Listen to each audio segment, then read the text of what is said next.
नमस्कृत्य नरं चैव नरोत्तमं देवीं सरस्वतीं व्यासं ततो जयमुदीरयेत्।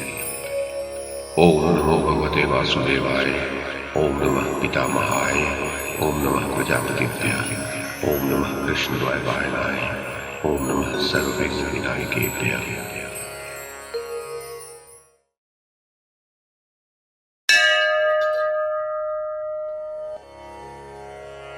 वैशंपायन जी कहते हैं, जनमेजय, संजय ने कहा, महाराज धृतराष्ट्र, एक ओर श्वेत वाहन अर्जुन आपकी सेना को उसी प्रकार छिन्न भिन्न कर रहा था जैसे वायु रुई के ढेर को पाकर उसे सब ओर बिखेर देती है। उस समय उसका सामना करने के लिए त्रिगर्त, शिबी, कौरवों सहित शाल्व, संशप्तक गण तथा नारायणी सेना के सैनिक आगे बढ़े। सत्यसेन, चंद्रदेव, मित्रदेव, सुतंजय, सौश्रुति, चित्रसेन, मित्रवर्मा और भाइयों से घिरा हुआ त्रिगर्तराज, ये सभी वीर संग्राम भूमि में अर्जुन पर नाना प्रकार के बाण समूहों की वर्षा कर रहे थे। योद्धा लोग अर्जुन से सैकड़ों और सहस्रों की संख्या में टक्कर लेकर लुप्त हो जा रहे थे। उसी समय उन पर सत्यसेन ने 3, मित्रदेव ने 63, चंद्रदेव ने 7, मित्रवर्मा ने 73, सौश्रुति ने 7, शत्रुंजय ने 20 और सुशर्मा ने 9 बाण छोड़े। इस प्रकार संग्राम भूमि में अनेक योद्धाओं के बाणों से बिंधकर अर्जुन ने बदले में उन सभी राजाओं को आहत कर दिया। उसने 7 बाणों से सौश्रुति को, 3 से सत्यसेन को, 20 से शत्रुंजय को, 8 से चंद्रदेव को, 100 से मित्रदेव को, 3 से श्रुतसेन को, 9 से मित्रवर्मा को और 8 से सुशर्मा को बींधकर अनेक तीखे बाणों से शत्रुंजय को मार डाला। सौश्रुति का सिर धड़ से अलग कर दिया। उसके पश्चात तुरंत ही चंद्रदेव को अपने बाणों से यमराज के घर भेज दिया और फिर 5-5 बाणों से दूसरे महारथियों को आगे बढ़ने से रोक दिया।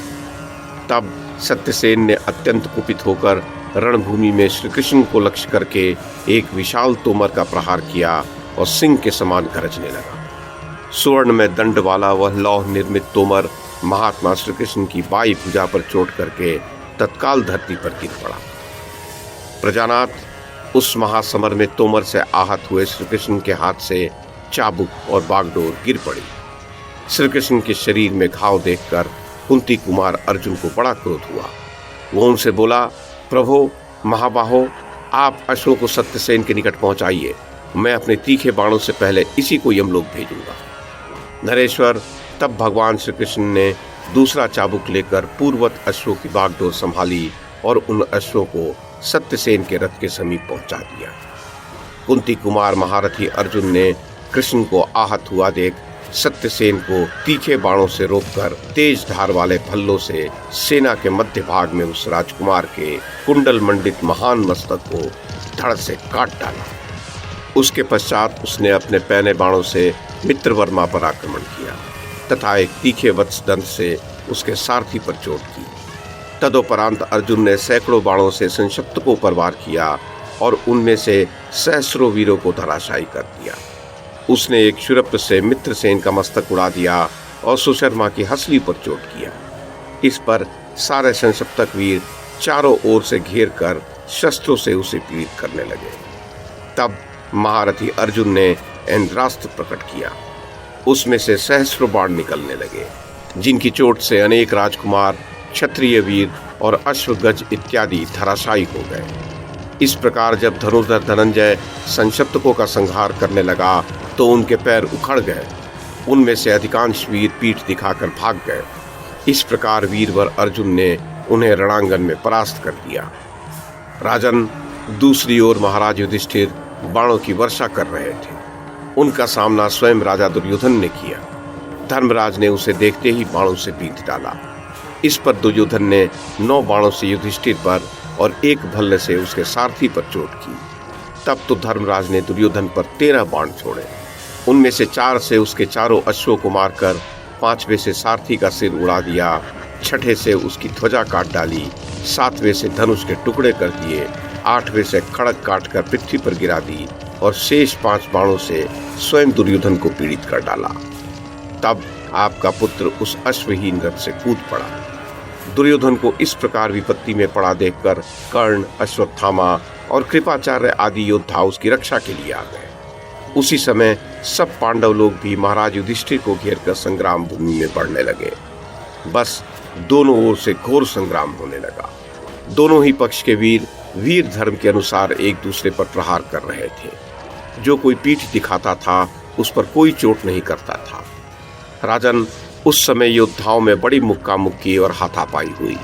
वे एक दूसरे के केश पकड़कर खींचने लगे। युद्ध की तीव्रता यहाँ तक बढ़ गई कि अपने पराये का ज्ञान भी लुप्त हो गया। इस प्रकार जब घमासान युद्ध होने लगा तो योद्धा लोग नाना प्रकार के शस्त्रों द्वारा अनेक प्रकार से एक दूसरे के प्राण लेने लगे। रणभूमि में सहस्रों कबंध खड़े हो गए। उनके शस्त्र और कवच रक्त से लथपथ हो रहे थे। उस समय योद्धाओं को यद्यपि अपने पराये का ज्ञान शेष नहीं रह गया था, तब भी वे युद्ध को अपना कर्तव्य समझकर विजय की लालसा से निरंतर जूझ रहे थे। उनके सामने अपना यह पराया जो भी आता उसी को वे मार डालते थे। वो संग्राम भूमि दोनों ओर के वीरों से खलबला सी रही थी तथा टूटे हुए रथ और मारे हुए गज, अश्व एवं योद्धाओं के कारण अगम्य सी हो गई थी। वहां रक्त की नदी बह रही थी। कर्ण पांचालों का, अर्जुन त्रिगर्तों का और भीमसेन कौरव तथा गजारोही सेना का संहार कर रहे थे। इस प्रकार तीसरे प्रहर तक महाराज धृतराष्ट्र, कौरव और पांडव सेनाओं का वह भीषण संहार चलता रहा।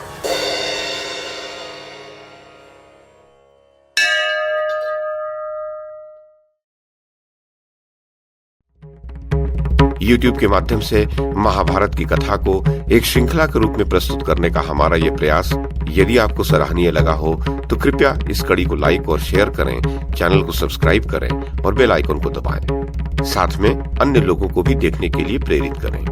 धन्यवाद और नमस्कार।